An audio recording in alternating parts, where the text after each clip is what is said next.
Think being smarter or kinder can protect you from a psychopath? It won't. They study you. They lie for sport. They turn your strengths into weapons. Every move you make gives them data. Your fears, your tells, your weaknesses. You can keep playing their game, or learn the one move that flips their psychology against them. Let's start with that. Strategy 1, the boredom weapon. The first strategy that actually neutralizes psychopathic manipulation is strategic boredom. It sounds simple, but it's deadly effective. Psychopaths are stimulation addicts. They crave drama, novelty, emotion. The moment you stop feeding that, they lose interest. They don't want peace, they want a reaction. So give them none. When they provoke you, answer with the same flat tone every time. Okay, I see. That's interesting. No anger, no fear, no excitement, just emotional flatline. Because when you become predictable, you stop being entertaining. And when you stop being entertaining, you stop being useful. Most lose interest in 2 to 8 weeks and move on to easier prey. And if you ever feel unsafe applying any of this, forget the strategy. Protect yourself first. Call your local domestic violence hotline or your local emergency services. Strategy 2, the information blackout. The second way to neutralize psychopathic control is through information starvation, cutting off the oxygen they need to manipulate you. Psychopaths are information predators. Every personal detail you share becomes ammunition. Your fears, your goals, your insecurities, your relationships. They remember everything. They build psychological blueprints of their targets. So your defense is silence, or at least surface-level noise. When they ask personal questions, keep your answers flat and vague. Works fine. Nothing new. Same as usual. You're not lying, you're refusing to arm them. If they push, redirect. Ask about them. They love talking about themselves. They won't notice you're not sharing back. And lock down your digital life. Make social profiles private. Stop posting emotional breadcrumbs they can track. Without data, their manipulation loses precision. They can't weaponize what they don't know. Strategy 3, mirror deflection. The third strategy that behavioral research shows can disrupt psychopathic manipulation is mirror deflection, using their own tactics against them in ways that create confusion rather than escalation. Psychopaths are highly skilled at reading emotional responses, exploiting them, and scripting your role in their game. Studies in forensic and personality psychology journals show that when their manipulative moves are reflected back in subtle, non-emotional ways, they lose their grip. They expect a predictable reaction, anger, fear, vulnerability, but when they don't get it, their power begins to slip. The key insight, if you respond with their style rather than your default vulnerability, if you mirror their emotional detachment and strategic tone, you undermine their superiority. The moment you flip the script, they no longer know how to play you. Implementation method. When they launch a cutting remark or provocatively edge you, you're so sensitive. Why are you always overreacting? You answer with mild curiosity instead of hurt. That's an interesting perspective. What made you say that? The research shows forcing them to explain their cruelty unsettles many manipulators because it requires self-exposure they don't want. Emotional matching. If their tone is coldly analytical, you become coldly analytical. If they're artificially charismatic, you respond with polite distance. Don't rise or fall with their emotional wave. Match and hold. Question reversal. When they ask probing personal or emotional questions, you deflect by asking them those questions instead. This shifts the spotlight and discomfort back onto them. Research shows many manipulators struggle when placed under the same scrutiny they apply to others. Compliment neutralization. If they throw charm or flattery, you're amazing. I've never met anyone like you. Treat it as information rather than an emotional connection. You seem to be trying to make me feel good about myself. What do you need? This stops the flattery cycle and forces them from performance into purpose. Why it works. They build advantage off your reaction, your pain, confusion, or emotional engagement.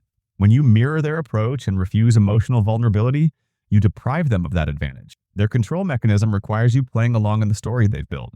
Mirror deflection breaks the script. Strategy 4, the social witness strategy.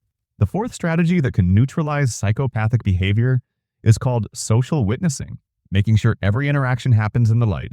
Psychopaths thrive in private, behind closed doors and quiet phone calls, in one-on-one moments where there are no records, no witnesses, no proof. But research shows that when the spotlight is on, they change. Clinical studies in behavioral psychology reveal that psychopaths dramatically modify their behavior when they know others, especially people who influence their reputation or access to resources, are watching. They care deeply about their image. They build their entire strategy on maintaining it. Dr. Martha Stout's work at Harvard shows that even the most manipulative individuals depend on social access, jobs, status, admiration, trust. When that mask cracks in front of others, their power collapses. Real-life example, in 2018, corporate whistleblowers exposed a charismatic executive whose private manipulation and gaslighting stopped overnight once meetings were moved from one-on-one to open-door sessions with HR present. He didn't change because he felt guilty. He changed because his audience changed. Implementation method. Avoid isolation. Don't take the private call. Don't meet alone in their office. Whenever possible, have interactions in group settings, video calls, or public spaces. Anywhere their performance self must stay intact. The documentation strategy: after every interaction, send a calm, factual summary. As we discussed in front of names, you agreed to specific detail. This one sentence transforms chaos into record. Studies show this kind of written accountability blocks their ability to rewrite the past. A favorite manipulation tactic. The professional leverage it in workplaces, loop in HR supervisors or clients. The presence of authority alters their calculus. Reputation becomes more valuable than domination. The social proof principle that psychopaths perform for power. When that performance is seen by the people they're trying to impress, manipulation becomes riskier than honesty. The moment they realize their mask might slip, they retreat. Because exposure, not confrontation, is the one thing they truly fear. So here's the takeaway. Psychopaths don't fear truth. They fear exposure. When you bring witnesses into the room, their mask slips. When you document what they say, their control collapses.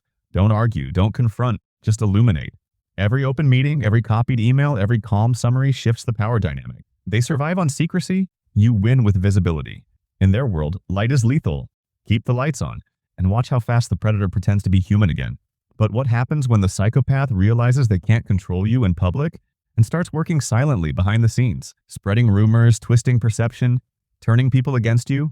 That's when you move to the fifth strategy, not defense, counter-narrative. The psychological firewall that dismantles their influence before it spreads. Strategy 5. The expectation inversion. The fifth strategy that dismantles psychopathic control is expectation inversion. Responding in ways they can't predict. Psychopaths don't read minds, they read patterns. They study how you react, what makes you angry, jealous, defensive, or compliant. They build a psychological model of you now and then weaponize it. Their entire game depends on predictability. If they know your triggers, they can choreograph your emotions like a puppet show. But the moment your reactions stop following their script, the show falls apart. Research inside of forensic psychology studies show that psychopaths build internal simulations of how each personality type responds to manipulation. When your reactions start violating their predictions, it breaks their rhythm. It disorients them. They can't adjust strategy fast enough to regain control. Implementation method. If they expect you to get angry, I'll get curious. If they expect you to be hurt, get analytical. If they expect you to argue, agree calmly, then change the subject. Predictable responses feed them data.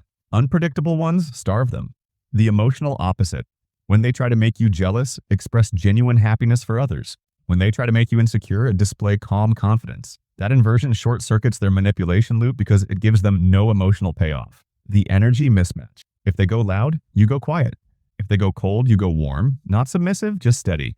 Every mismatch breaks the psychological mirror they use to control tone and tempo. The timing disruption. You can even weaponize time. Don't respond immediately to provocations. Wait. Delayed responses remove their ability to read whether their tactic worked. Now they're playing blind. Why it works. Psychopaths crave control, and control comes from prediction. When they can't predict you, they can't plan. And when they can't plan, they lose interest, fast. So the rule is simple. Stay calm, stay kind, stay unpredictable. When they can't predict you, they can't control you. And when control slips away, they'll try one last move. Escalation. That's where strategy 6 comes in. The method that ends the game completely without ever playing it. Strategy 6. The resource protection protocol. Psychopaths don't see people. They see resources. Money, access, reputation, shelter, emotional supply. Every connection is a potential extraction point.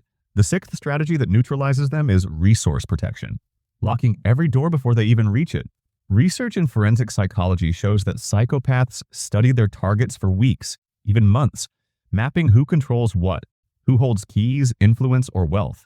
They don't just attack your emotions, they plan logistics. Dr. Martha Stout's work at Harvard found that by the time a psychopath begins taking, the setup has already been running quietly for months. They've built trust, they've gathered access, they've studied your weaknesses. By the time you notice, they're already inside the vault. The financial firewall that never share passwords, accounts, or access. Not temporarily, not just to help. Even small entanglements grow into full-scale control. Research shows it's nearly impossible to recover what's lost once they're in. The network protection to guard your circle. Psychopaths don't just use you, they expand through you. They charm your boss, your best friend, your family. So when they turn people against you, they already have allies. Don't introduce them. Don't connect them. Don't open the gate. The compartmentalization principle. Keep your life in silos: work, finances, family, friends. No single person gets access to all categories. This fragmentation keeps them from pulling strings across multiple domains. The legal documentation. If money, contracts, or favors are involved, get it in writing. Psychopaths thrive on informal promises and emotional debts. Paper kills the performance. Why it works. Their power depends on access. When access is blocked, when doors are locked, records exist, and witnesses are looped in, manipulation turns inefficient. And efficiency is everything to them. So the rule here is simple. Don't defend what you haven't secured, because the best way to win their game is to make sure they never even get to play it. When every door is locked and every angle closed, there's only one thing left they can attack: you.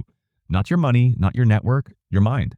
That's where the final strategy begins, the one that ends their control from the inside out. Strategy 7, the strategic exit plan. The final strategy isn't about fighting back. It's about getting out. Because once a psychopath realizes they're losing control, they don't surrender. They escalate. Research in forensic and clinical psychology shows that when you try to leave, they see it as betrayal and as an attack on their power. That's when manipulation turns into retaliation. And that's why the exit must be strategic. Psychopaths don't just want your time or trust. They want your access. Leaving means cutting off their supply, and that requires precision, not panic. The gradual reduction method. Studies show that abrupt cutoffs often trigger aggression. So instead, you fade. Less communication, less emotion, less access. You become quietly unavailable, a presence that fades into background noise. The support network activation. Before you move, you alert your people, trusted friends, family, or professionals. They become your eyes, your witnesses, your anchors if things turn volatile. Psychopaths rely on isolation. Visibility weakens them. The documentation protocol: keep records. Every threat, every outburst, every attempt to reel you back in, log it.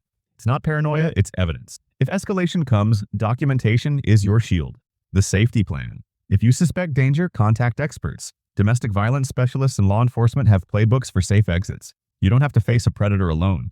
The resource reset. Secure your essentials. Bank accounts, passwords, housing, support systems. Make sure everything you depend on is beyond their reach before you go. Because this isn't just leaving a person. It's leaving a system designed to consume you. Why it works. Psychopaths thrive on access and reaction. A strategic exit starves both. They can't manipulate what they can't reach, and they can't control what they can't predict. So the most powerful move you can make is the quiet one. The moment you disappear from their game and step back into your own life. Here's the truth. No single tactic works alone. But together, they form something stronger. The layered defense. Start with resource protection and exit planning, your safety net. Add strategic boredom and information blackout to starve their attention. Use mirror deflection and expectation inversion to break their rhythm. And keep every move in sight with social witnessing. Each layer blocks a new doorway until there's nowhere left for manipulation to enter. You don't outsmart a psychopath, you make the game itself pointless. When manipulation stops paying off, they lose interest and move on. So remember the 7: boredom, blackout, mirror, witness, inversion, protection, exit. You win not by fighting, but by becoming unreadable, calm, consistent, and unprofitable. Because they feed on chaos and reaction. And when you give them neither, their power dies of starvation. You don't outplay them, you outlast them. Unmoved, unshaken, untouchable. And when the mask finally cracks, you're already free.